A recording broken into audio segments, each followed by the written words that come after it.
Hi. I have a different angle today. I wanted to start with just taking a few moments to breathe. Some of these videos with people channeling just come in so hot and heavy, and a lot of times there's no disclaimer of this might hit you, this might change your life. You may not realize it in the moment, but it may create a ripple in your world that causes a really great change.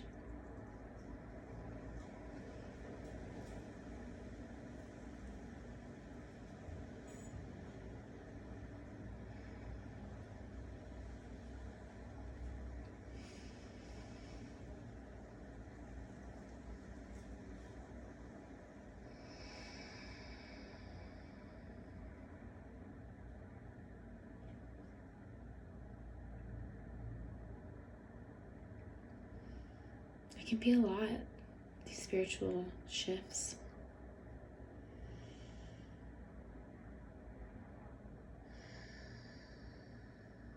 It can be a lot when you realize that you're embodying the teachings and you're moving in a way that's aligned with your true life, your intentions.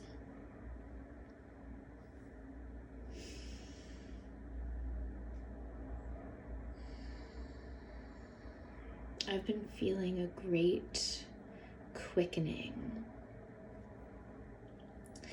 And the first thing I want to say is, we're heading into eclipse season, and astrologically, there are all of these reasons why this quality of time makes sense. But then I remember that there's all of these planets in retrograde, so there is also the sense of this internal transformation and this internal pause where, instead of focusing on what's happening in the external, you're really starting to recognize all the shifts from within and how you move in the world and how you embody everything that you are, everything that you want to be, how you take steps in that direction. Maybe cycle back through lower vibrations, lower actions that don't quite feel right. But then knowing that you've moved the needle. You've moved the needle, and you're constantly moving the needle. If that's something that you are consciously putting forth, surrendering into, it's obviously you have to both surrender and take action. It's this really weird flow, this really weird duality that we all need to navigate through. I think of the symbolism for Pisces, the glyph, the two fish, the yin, the yang, the swimming in the opposite direction. There's so many ways to describe this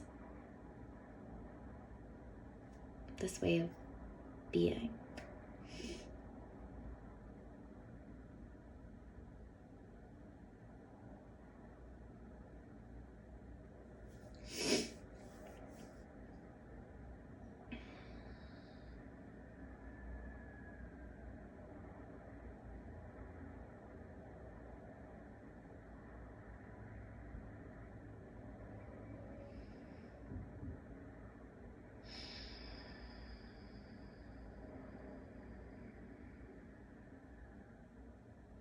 I'm running through my mind if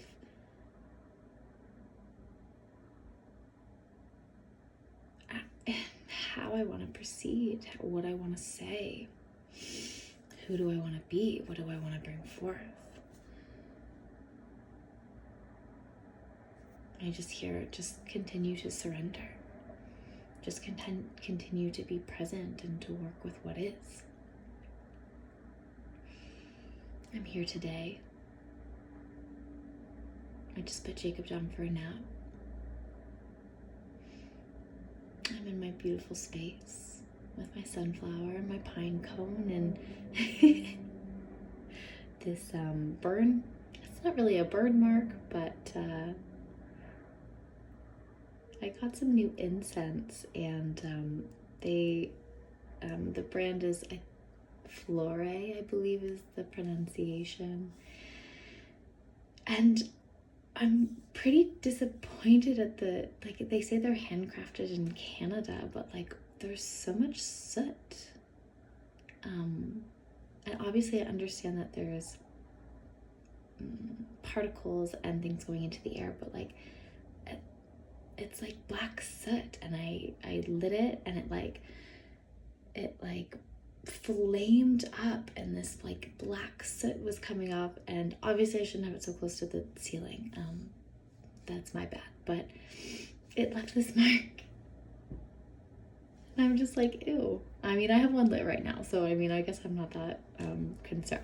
I'm not that concerned. I don't have any other incense, and it just still feels nice to have some lit. But they're not as clean burning as I would appreciate them to be. And the smoke doesn't really waft up. It's very, I don't even know how to describe it. Anyways,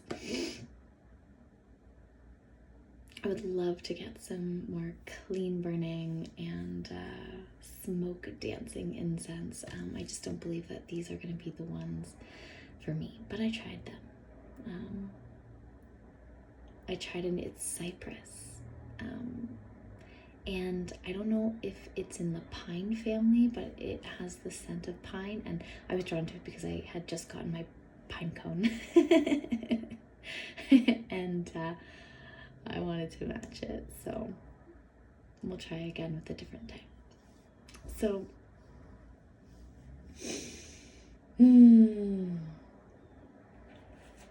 I wanted to draw some oracle cards again. If you were here in my very long-winded video yesterday, we did a waxing moon oracle spread using this rooted woman oracle. I'm feeling 3.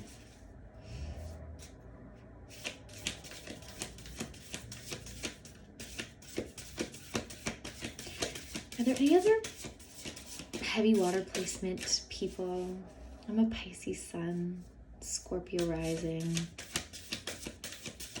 I'm a Cancer south node. I had a swimming pool when I was growing up.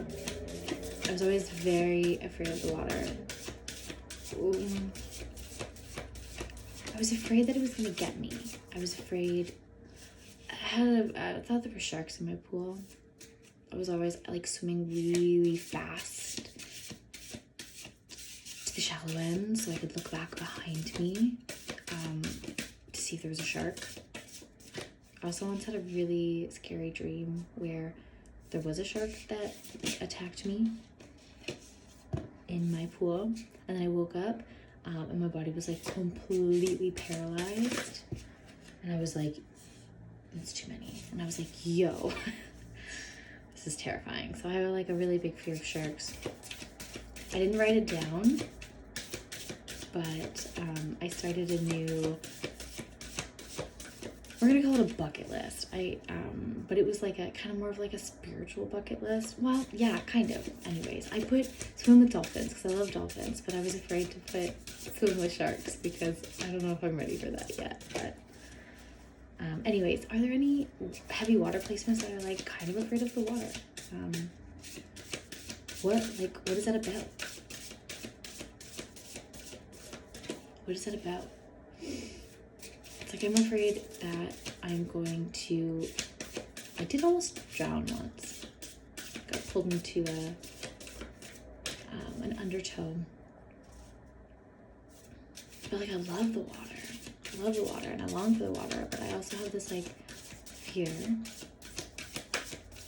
that I obviously want to look into because I don't want to live my life based in fear.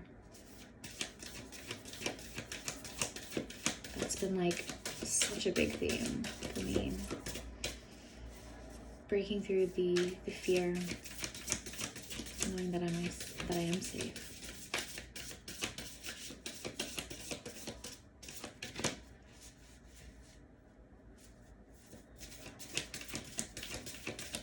We have 2 cards, just waiting for a third.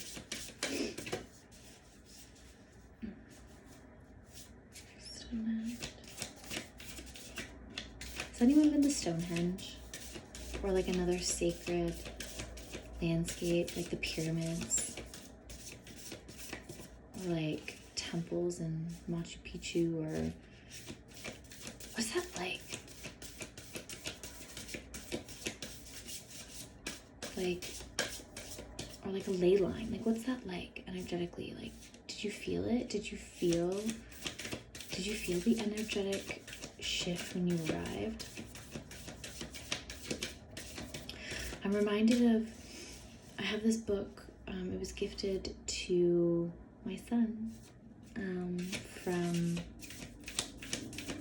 Josh's mentor, Zen mentor, who's also his professor in university. And it's called the cat, cat who taught Zen, the cat who learned Zen. Oh, it's like the cat in Zen. It's a story about this cat going on a spiritual journey. But I'm reminded of it because he's on this path, he's on this journey, he's having this beautiful experience with all of these people, he's learning so many things, and then he gets to the spot. He gets to the sacred, there it is, the sacred landscape. He gets to the sacred landscape. And then it's like nothing happens. He just sits there and he's like, I feel it. I feel this energy. I feel that there's so much. And then he's sitting there meditating and he's like,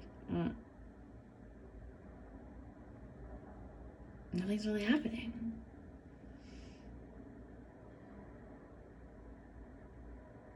And then he realized that like the lessons were all tied into the journey and not the destination. And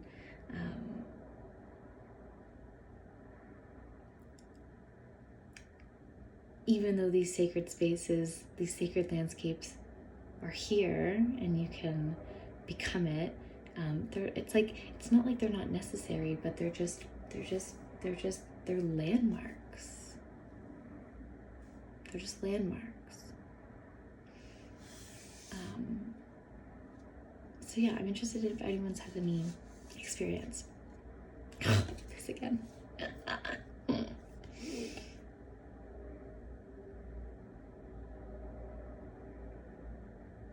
Okay, so I'll explain why those 2 stories happened anyways. So I asked for 3 cards. The first one was the lake, what lurks beneath, and there's this dragon-esque creature. That's what I was talking about, my swimming pool and the shark.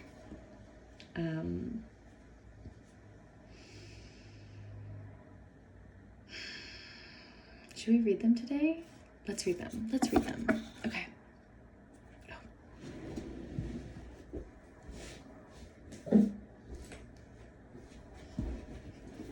Okay.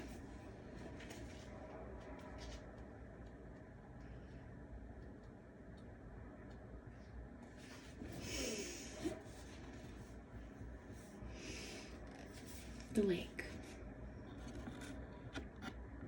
In European myth and folklore, lakes are mysterious, magical, and sometimes ominous places. In Welsh mythology, for example, the gateway to Annwn, the Welsh name for the otherworld, could often be found at the bottom of deep lakes. In the Gaelic traditions of Scotland and Ireland, lakes could harbor monsters such as Huidge, the water horse, who would steal away an unsuspecting maiden and carry her to his home at the bottom of the lake to be his wife. That reminds me of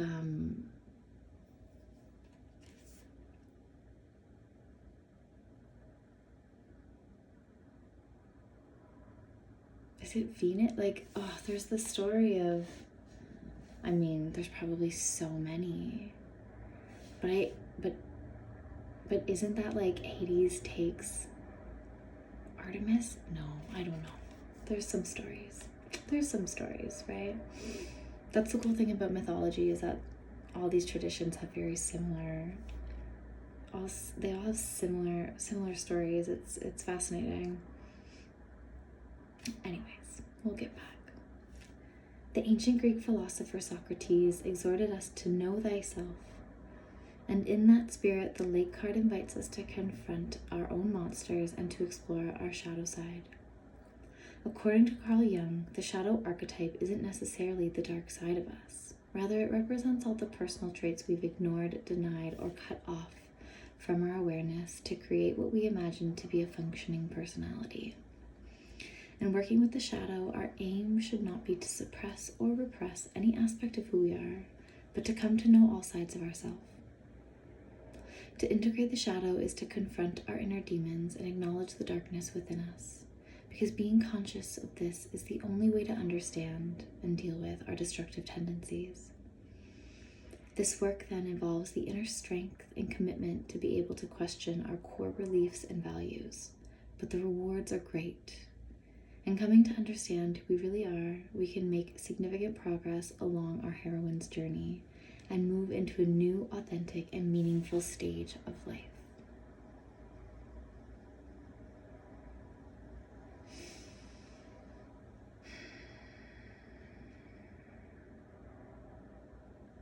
I can see how that's going to connect with our third card, but I'm interested to know first how the second card integrates stone circle, the sacred landscape. I believe this is a badger. I'm getting reminded of if anyone watched Avatar, like the Last Airbender, the animated, I mean, technically they put a new Avatar out and they covered this, but the animated series was so special. But I'm reminded of the episode where they are, and I don't know the city's name, but they tunnel underground, and the badgers were the original earthbenders, and they couldn't see, but they put all of these tunnels under the city, and it ended up being like a super sacred space. But yeah, this card is reminding me of that episode, so I think I'm gonna maybe watch that, because maybe there's a little nugget in that episode. Okay, so stone circle, the sacred landscape. Our ancestors constructed a surprisingly large number of stone circles throughout Europe. Research suggests that they functioned both as astronomical observatories and as centers for ceremony. These two functions are related to each other. Stone circles represent the ancient belief that celestial objects and their cycles of movement might exert subtle influences on human behavior, as well as on the health and well-being of the land below. Our ancestors believed in an interconnected cosmos in which we were one part of a complex living whole. This card then reminds us of that interconnectivity. The ceremonies which took place at such sacred sites are likely to have been associated with specific times in the cycle of the solar year. Many stone circles are aligned with the position of the sun at equinoxes or solstices. solstices. Solstice. Our ancestors lived in a way which celebrated the cycles and seasons of the land, of the natural world of which they were a part, and of the living cosmos around them. This card emphasizes the need to recognize and honor the cycles and seasons of our own bodies and our own lives. The body is also a sacred site. In what ways might you bring yourself into greater attunement with yours? How might you recognize its need for rest at certain times and delight in its strength and energy at others? The body, in a very real sense, is our soulmate. Our journey through life depends on it. The body is literally the ground of our being. This card invites us to consider that ground as sacred.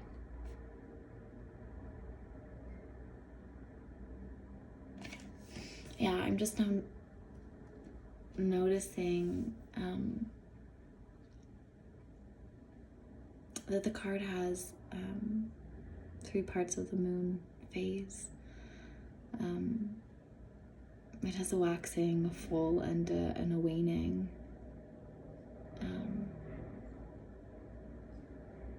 Yeah, I'm right now reminded of, the body being our soulmate. That's so beautiful. But us connecting to the moon cycles and like attuning with how the cycles affect you on a weekly, daily, monthly way.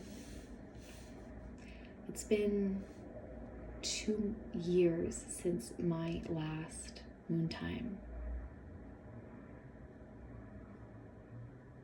August 2022 was my last bleed. And when I was pregnant, I remember being like, I do not feel connected to the moon. And I felt very like, I was given advice like, oh, like you're in your Empress glory. And I'm like, yeah, but not having a cycle, not connecting with the moon was like really hard for me. Like I didn't really know how to cope with it. And like honestly, like I still kind of struggle with it. I kind of like gave up I didn't give up my connection, but it just felt like I was just not in that stage of life where I could connect with its rhythms. I just wasn't in that rhythm. I was just in growth phase. And then after he was born, and till now, I still don't have a cycle. So I've tried to connect, but I know so many women. I know it can be really challenging to have a bleed and to feel frustrated with the waxing and waning of our energies and navigating the hormonal shifts and the bodily changes and everything that comes along with it. But when you don't have it, oh, I'm gonna come, it's like I'm reminded of, it kind of feels like it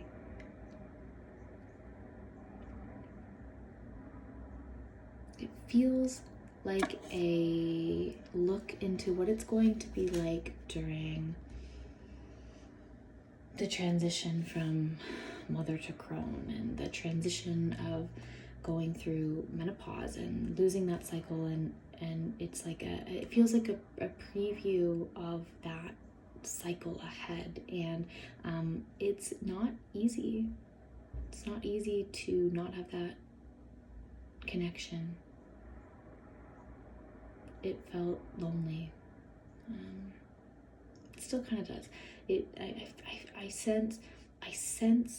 feel like I sense it's close. Oh my gosh, like I'm just thinking about it, and like I do sense that it's close, and the the recognition and kind of understanding that I am going to have a bleed for the first time in 2 years, and I am then going to be shedding 2 years worth of me and life.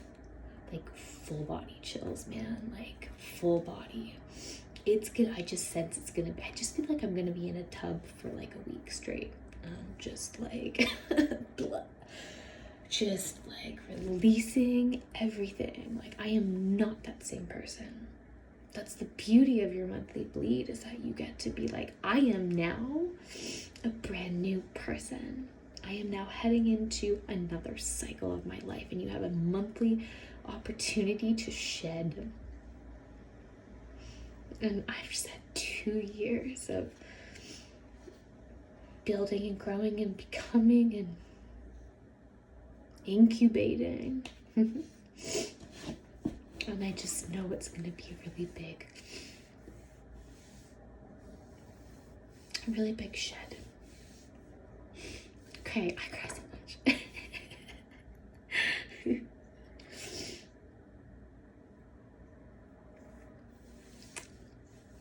I'm a very sensitive soul, man. Very sensitive. Okay, this card again. So if you were here yesterday, this came up. And I had this like intuitive sense about it, and then I kind of like previewed the guidebook, and it wasn't quite what I thought. So I'm interested now to kind of read it out loud and see how it kind of connects to this message. So the Morrigan, death and rebirth.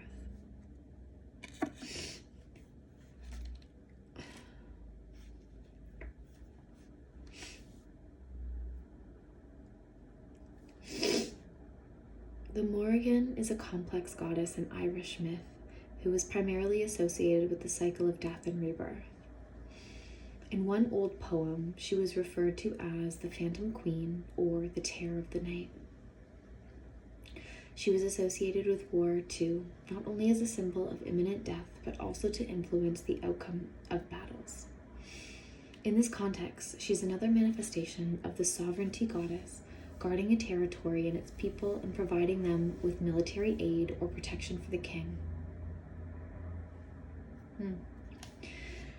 The Morrigan, with her many faces, encourages us to reclaim the dark feminine, embracing the dark as well as the light. Most of us have grown up in a world where women can so often be demonized, the wicked witch, the bad mother, the mad woman. But in these encounters with the dark feminine, which are provided by the overculture, we rarely see her other faces and her more positive qualities. Those of transformation, healing, and rebirth. This does women a great disservice, leaving us disconnected from the full range of possibilities for the divine feminine.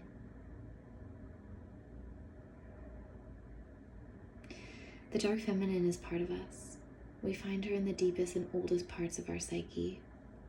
She expresses the very necessary energy that captures the mysteries of womanhood and magic.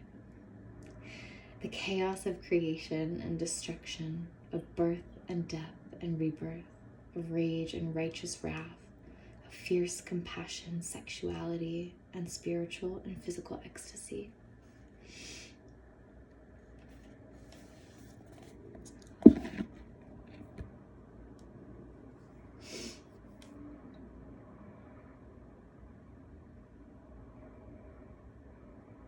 What lies beneath?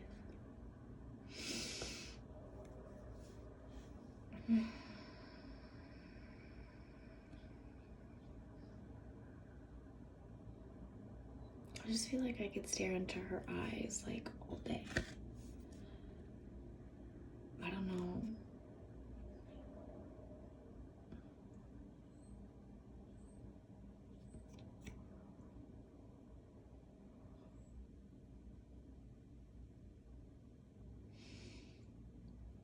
Man, this just feels so powerful.